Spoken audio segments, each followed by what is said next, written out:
Direct News TV. August 24, 2023. Donald Trump surrender live news, ex-U.S. President to be arrested in Georgia. Donald Trump is set to turn himself into authorities in the U.S. state of Georgia, where the former president faces criminal charges over his efforts to overturn the 2020 election results. Trump has said he will be arrested in the state capital, Atlanta, at 23:30 Greenwich Mean Time on Thursday. Former president will arrive at jail notorious for bad conditions. Trump is not expected to stay long at the Fulton County Jail, a facility that is under federal investigation for its unsafe and unsanitary conditions. Earlier this month, Fulton County reached a settlement with the family of an inmate who died in a bedbug-infested cell at the jail. The family's lawyers had alleged that the inmate had been eaten alive. Trump's plane departs New Jersey. Trump's plane has departed Newark, New Jersey, en route to Atlanta, Georgia. As Trump prepared to travel, he repeatedly targeted prosecutor Fani Willis on his Truth Social website, claiming she is responsible for the rate of crime in Atlanta.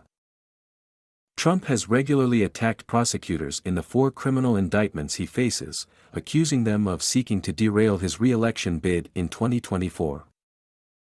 Trump not expected to speak at Fulton County Jail. The Federal Aviation Authority will close the airspace above the Fulton County Jail for about an hour and a half, the amount of time it will take Trump to be processed at the facility, Al Jazeera's Rosalind Jordan reported from outside the jail.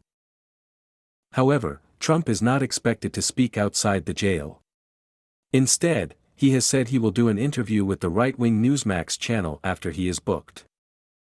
"We are not hearing that he is expected to speak to his supporters or to the press while he is here at the county jail," Jordan said. "This is also something that certainly the hundreds of media who have turned out would want to see, but I would imagine from a security standpoint, they're not going to take that chance."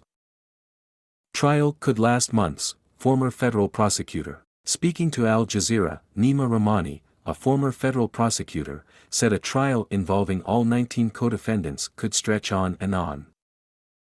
"These cases take months because every time a witness is examined, every defendant, their lawyer, can cross-examine that witness," he told the press. So imagine a dozen or more, in this case, 19 lawyers, cross-examining every single witness. It's not something that most judges and juries can handle, and it drags on forever. Trump, several co-defendants seek to sever trial. Trump will seek to sever his case from that of co-defendant Ken Casebro, after a judge agreed to an October 23 trial for the lawyer. Prosecutors had aimed to hold a single trial for all 19 co-defendants in the Georgia election case, but Trump's move could fracture those plans. Reporting from Atlanta, Al Jazeera's Alan Fisher noted that the request could lead to a number of trials, instead of just one big trial with Trump at the center. Fisher added that, so far, 11 of the 19 defendants had surrendered at the Fulton County Jail. Only one Trump co-defendant has remained in custody so far. Most of Trump's co-defendants, like the former president himself, have negotiated bond agreements ahead of turning themselves in. That means they can leave the Fulton County Jail after being booked. Trump's bond is $200,000, the highest of all those charged. However, one co-defendant, Harrison Floyd, did not reach a bond agreement and therefore remains in custody. The charges against Floyd, the leader of the group Black Voices for Trump, stem from the harassment of a Fulton County election worker. Georgia judge sets October 23 trial date for one defendant. The judge overseeing the Georgia trial, Scott McAfee, has set an October 23 trial date for one of Trump's co-defendants, lawyer Ken Casebro. The date set is the same one prosecutor Fani Willis has requested for all of the defendants, including Trump. However, Trump and others are expected to seek a later date. Indicted Trump supporter previously arrested for assaulting FBI agents. One of Trump's 18 co-defendants, Harrison Floyd, had previously been arrested for assaulting 2 FBI agents in Maryland, according to the Associated Press. The incident occurred 3 months ago, when the agents attempted to serve Floyd a grand jury subpoena.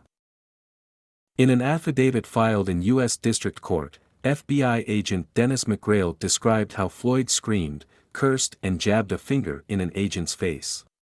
Floyd twice chest bumped the same agent in a stairwell.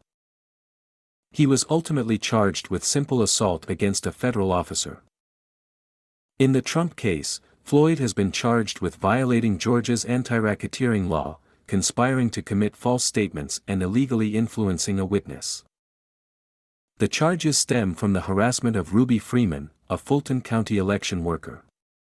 Floyd, a former U.S. Marine who was active with the group Black Voices for Trump, turned himself in at Fulton County Jail on Thursday. Trump leaves New Jersey for Atlanta. Trump's motorcade has left his home in Bedminster, New Jersey, as he heads to Georgia to turn himself in. Trump has said he will arrive at Fulton County Jail at 7:30 p.m., 23:30 Greenwich Mean Time. My name is Kingsley. Please like, share, subscribe and hit that notification bell so you can be the first to be notified whenever we post. You won't regret it.